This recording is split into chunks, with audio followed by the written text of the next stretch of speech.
Assalamualaikum warahmatullahi wabarakatuh, sahabat semua. Video kali ini aku nak respon pasal soal jawab Ustaz Salman dengan Ustaz Nodros mengenai melihat Allah di syurga.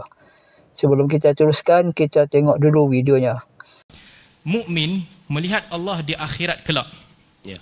Apakah mereka melihat makhluk ataupun Tuhan? Yang dilihat itu Tuhan. Yang dilihat Tuhan. Jadi Tuhan boleh dilihat. Boleh. Pada arah ataupun tidak pada arah. Tak ada pada arah mana-mana pun. Tidak perlu arah, tidak perlu pantulan cahaya. Tidak Macam mana boleh Tuhan itu berjisim? Macam mana boleh lihat tanpa arah? Macam mana nak lihat? Macam mana boleh lihat tanpa arah? Macam mana nak lihat? Lihat dengan mata ke? Kenapa hadkan penglihatan hanya kepada besi berarah? Lihat dengan mata ke?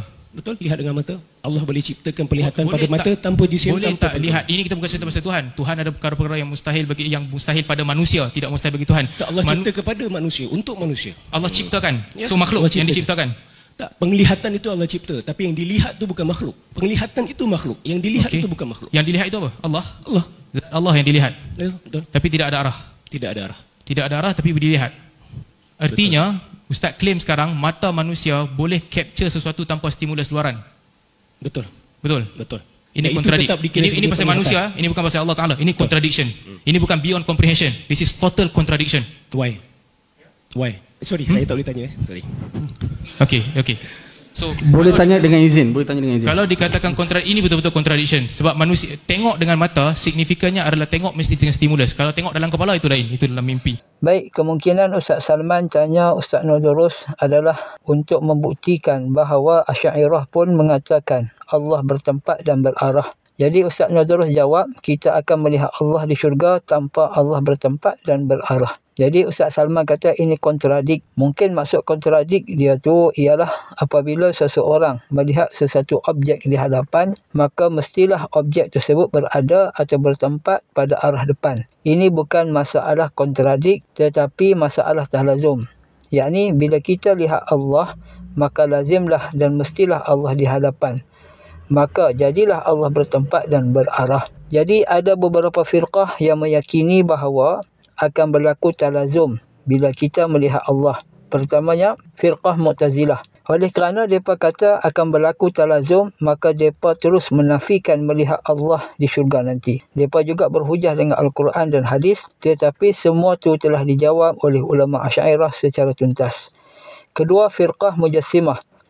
Mereka mengatakan kita melihat Allah dan Allah memang bertempat di hadapan kita. Ustaz Salman kita tak tahu duk belah mana, sebab lebih-lebih perlih kita tak boleh nak kesan. Sebab mereka cakap tak konsisten. Hari ni cakap lain, esok cakap lain pula. Jadi pandangan Ahli Sunnah, Asy'ariyah dan Maturidiyah mengatakan bahawa kita boleh melihat Allah di syurga tanpa melazimkan Allah bertempat dan berarah.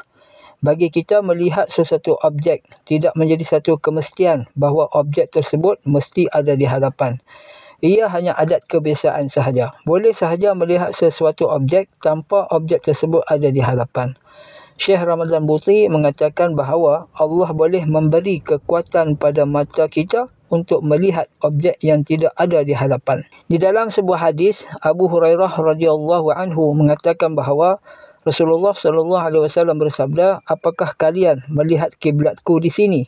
Demi Allah, aku mengetahui kekhusyukanmu dan rukukmu. Aku boleh melihat kalian dari belakangku." Hadis muttafaq alaih.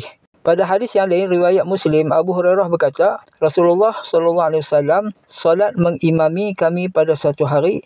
Kemudian beliau berpaling seraya bersabda, "Wahai fulan, tidakkah kamu memperbaguskan salatmu? Tidakkah seseorang yang salat mencermati apabila dia salat?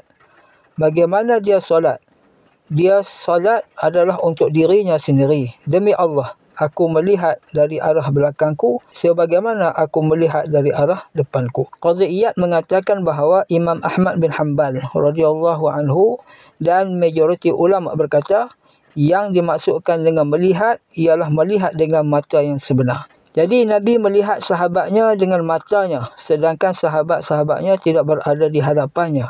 Dari hadis ini dapat kita ketahui bahawa tidak semestinya benda yang kita lihat mesti atau lazim berada di hadapan kita. Jadi tidaklah mustahil akal kita melihat Allah dan Allah tidak menempat di hadapan kita.